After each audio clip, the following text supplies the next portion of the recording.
my quilting friends! My name is Leah Day and welcome to Quilted and Bound. This is a fun video and article series with Quiltmaker Magazine and the Grace Company. So in this series, I hope to inspire and educate you on how to finish your quilts. We want to get all of our quilt tops quilted and bound so they can be used and enjoyed. And the challenge is we have lots of different styles of quilt tops. In this particular video, we're going to talk about scrappy quilts. So this is a very scrappy, happy quilt that I found on eBay. It's a lot of 4-inch squares, and they're pieced rather randomly, I gotta admit. The seam allowances are a bit bulky, so I'm going to definitely focus on avoiding hitting those seams, especially where all of those pieces come together. So today I want to show you how to quilt a beautiful design called undulation, and we're going to stitch it all over style. That's a particular quilting style in which we take one single design and stitch it all over the quilt. So this is the best choice for this style quilt, and the other great thing is it's also one of the quickest ways you can quilt your quilts too. All right, so to begin with undulation, we're going to start with a long flowing line. And this is a totally random line. Now I gotta watch my speed. Even though I'm quilting on a long arm, I still have to be careful not to go too fast for my stitch regulators. So I'm gonna take it kind of slow, and notice that I'm really stitching nice, big, smooth curves. And I'm kind of avoiding these areas of thick seam allowance. Now, one thing I want to do is sometimes bring that curve way back and close to where I've secured the quilt to the frame. And sometimes I want to bring it kind of farther forward so it's right on the edge of what I can quilt within this space. All right, so this is looking great. And this is really just going to set our foundation for undulation, and it's going to allow us to begin a really beautiful all over curving quilting texture. So there is our first line stitched. And it's not perfect. I have some wobbles and bobbles that aren't quite exactly what I would like. I'd like it to be a little bit of a smoother curve, but you know what? The more lines you add to your quilt, the less noticeable the small little imperfections will be. So now let's stitch our second line, and we are going to vary the distance between these lines. Sometimes they're going to get closer together, sometimes they're going to get much further apart. So I'm going to let this vary by upwards of 3 inches apart whenever they get wide. And then when I want to, I can bring these lines together, and I'm going to bring them as close as a 1/4 inch apart whenever I let them get close. So I'm using my ruler foot here. I'm not actually doing any ruler work, but I like to use my ruler foot most of the time on my long arm because it gives me that 1/4 inch spacing if I'm needing it. So having this nice spacing between the lines is allowing me to avoid those seam allowances when I need to.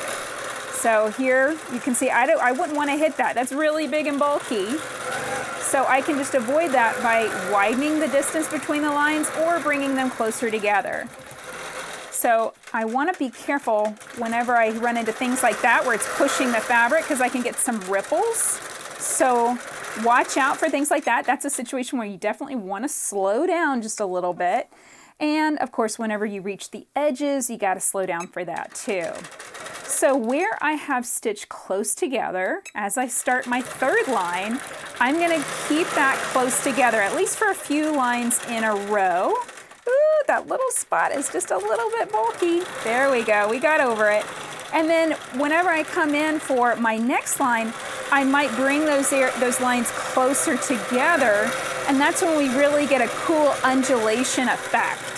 So sometimes wide spacing, sometimes close spacing, and that's when we really start to see the texture of this design taking shape over a quilt.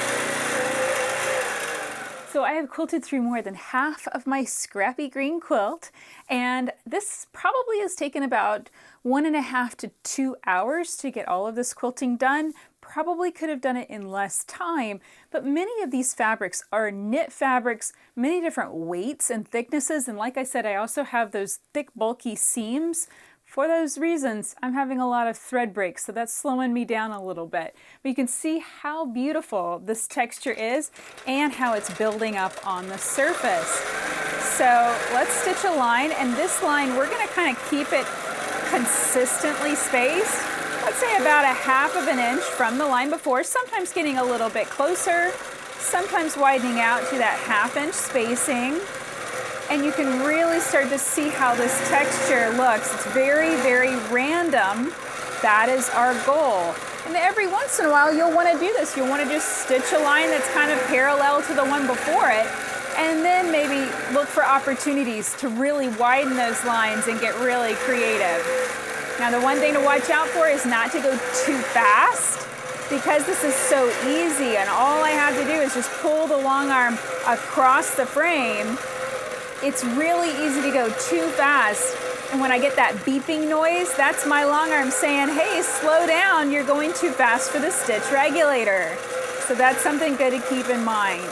All right, so for this next line, let's get really wild and crazy. First, I'm gonna stitch down the side a little bit just to secure it, and then now let's really swing out.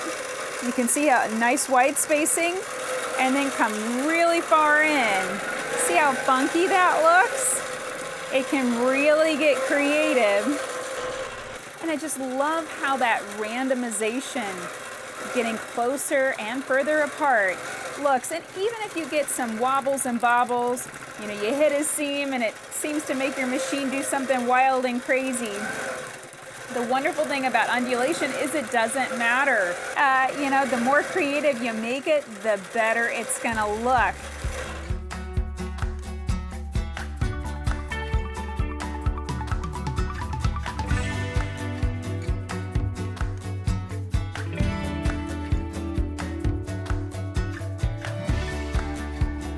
So that's it for this video. I hope you enjoyed learning how to quilt undulation with me in this all-over quilting style that is perfect for scrappy quilts. You can learn more about quilting this design in the corresponding article in Quilt Maker magazine. You can find it in the September-October 2022 issue. Until next time, let's go quilt.